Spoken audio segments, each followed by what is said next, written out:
Hello friends, मी वर्षा आपलं सर्वांचं मनापासून स्वागत करते। गावाकडचे काही व्हिडिओज तुम्ही बघत आहे सध्या आणि हा सुद्धा गावाकडचाच व्हिडिओ आहे। चतुर्थी आहे आज आणि त्या दिवशी सुद्धा चतुर्थीच होती। बघा ना, योगायोग पण असा आलाय की जुळून हा व्हिडिओ आज आलेला आहे। आणि हा होता कार्यक्रम 16व्याचा, म्हणजे सोळकं जे असतं लग्नानंतर ते। तर तुम्ही माझे जे लग्नाचे म्हणजे हळदीचा आणि लग्नाचा, जाऊबाईंच्या भावाचं लग्न असं म्हणून एक दोन व्हिडिओ बघितले असतील। आणि एक 2-4 दिवसानंतर मग परत त्यांचा सोळक्याचा कार्यक्रम होता आणि गावातच त्यांचं माहेर असल्यामुळे परत आम्ही तिकडे, आम्हाला सगळ्यांना बोलवलं होतं ओटी भरण्यासाठी। आणि मग आम्ही सगळे आमच्या घरातील माझी छोटी जाऊ, सासूबाई, आम्ही सगळे परत इकडे गेलेलो। तर हे पूर्ण बघा, त्यांचे फॅमिलीमधले मेंबर, नातेवाईक म्हणा, सगळ्याजणी आहेत इकडे। आणि विशेष असं की खूप जास्त मी ते शूटिंग नाही घेतलेलं, कारण की झालं असं की माझं पर्सनल जरी ब्लॉगिंग चॅनल असलं ना तरी मला म्हणजे सगळे माहिती आहेत, पण प्रत्येकालाच आवडेल न आवडेल म्हणून मी खूप जणांसोबत जास्त शूटिंग नाही घेतलेलं। मला जेवढं वाटलं तेवढंच मी घेतलं, म्हणजे कार्यक्रमाची एक मेन मोमेंट असावी आपल्यासोबत म्हणून घेतलेलं आहे। आणि आम्हाला जायला थोडासा उशीर झालेला, त्याच्यामुळे दुसरा जो नवरदेव नवरी होते त्यांचा ओटी भरण्याचा कार्यक्रम झालेला होता, त्याच्यामुळे त्यांचं थोडंसं मिस झालं। तो मला म्हटला, पण दुसरा तो भाऊ, की माझं राहिलं, पण म्हटलं आता आम्हीच लेट आलेलो। तरीसुद्धा बघा, त्यांच्याशी मस्त जॉईंट फॅमिली आहे, सगळ्या बहिणी भाऊ, चुलत्या आणि सगळे त्यांच्या वहिन्या वगैरे सगळ्याजणी खूप मस्त सगळ्यांसोबत गप्पा वगैरे मारल्या। ओटी तर म्हणजे हे तर गोष्टी चालूच असतात, पण विशेष काय असतं ना की ज्यावेळेस आपण जातो त्यावेळेस सगळे नातेवाईक सगळ्यांसोबत भेटणं झालं। त्यामुळे तुम्ही बघत असाल की जे लग्न दोघांचं होतं तर त्यांचा एकत्रच परत 16वा पण होता, म्हणजे सोळकं। तर या ठिकाणी खूप जास्त तुम्हाला डिटेल्स नाही भेटणार, जेवढं पण आहे तेवढंच। आणि बघा, असंही आता इथून पुढे ज्यावेळेस पण मी गावी जाईल त्यावेळेस मी जिकडे जाईल, ज्यांच्या घरी जाईल तिकडचं घेईल, कारण की अजून पण कसं आहे ना, काही नवीन आहेत, मला पण ते थोडंसं सासरी काही गोष्टी ऑकवर्ड वाटतात। सगळ्यांसोबत आणखी तेवढी मी कम्फर्टेबल नाही आहे माझ्या घरी म्हणा। इकडे ज्यावेळेस माझ्या गुजरातला असते मी घरी इकडे, त्यावेळेस कसं मी बिंदासपणे मी काही गोष्टी सांगू शकते किंवा दाखवू शकते, तसं एकदम जिथे मी जाईल ना तिथे आणखीन तेवढं थोडंसं मला हे होतं, कारण की सगळ्यांनाच आवडेल की नाही याचा मी विचार करते। त्याच्यामुळे थोडंसं अंदाजाने शूटिंग घेतलेलं आहे, तरीसुद्धा छान म्हणजे कार्यक्रमाची मेन झलक भेटलेली आहे। आणि विशेष आज चतुर्थी होती ना, तर मग माझ्या जाऊची 21 मोदकांची चतुर्थी आहे। तर त्याच्याविषयी मला एवढी जास्त काही माहिती नाही, पण आम्ही गणपतीला नंतर गेलेलो, म्हणजे हा कार्यक्रम झाला की गणपतीला गेलेलो, त्याच्याविषयी थोडंसं माहिती मी सांगते।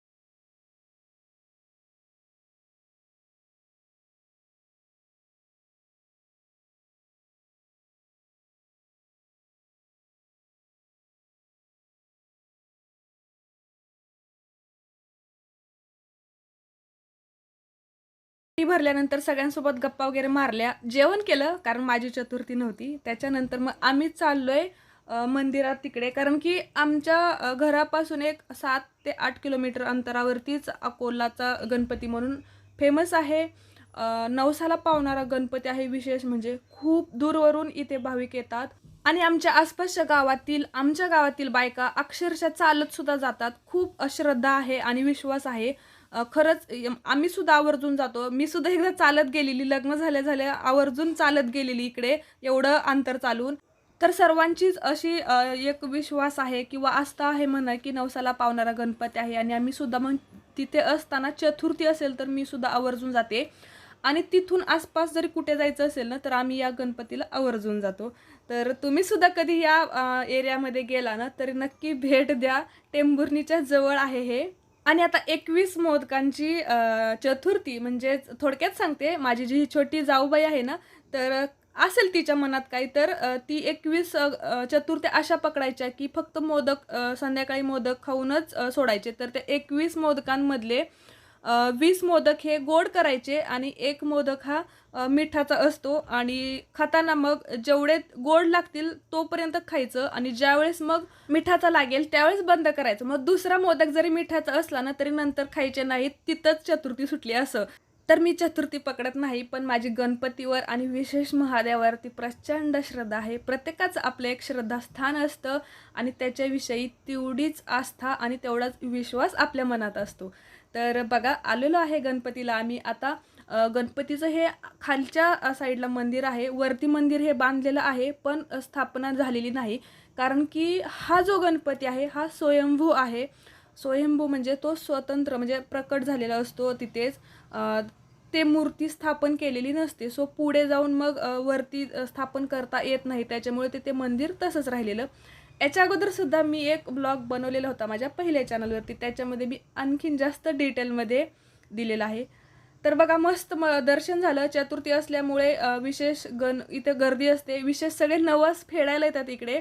तर पेढे वाटण्याचं जे चाललेलं आहे ना, तर बघा प्रत्येकाचं काही जे असतो की नाही नवस, तर ही आमच्या भाऊकीतलीच आहे मंडळी आणि त्यांच्या मुलाचा काहीतरी नवस होता, त्याच्या वजना इतके पेढे वाटलेले. आजूबाजूला सुद्धा तेच चाललेलं, खूप सारे पेढे खाल्लेले. आणि बघा तुम्हाला वाटतच असेल ना, ज्या गोष्टी सांगितल्या त्या खरोखर या गणपतीविषयी एवढी माहिती आहे आणि एवढंच याचं महत्त्वसुद्धा आहे.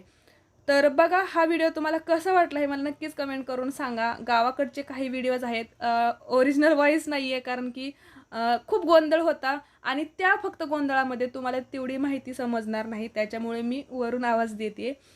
तर व्हिडिओला लाईक, शेअर आणि सबस्क्राईब करायला विसरू नका. नेक्स्ट व्हिडिओमध्ये भेटूयात. हा व्हिडिओ पाहिल्याबद्दल धन्यवाद.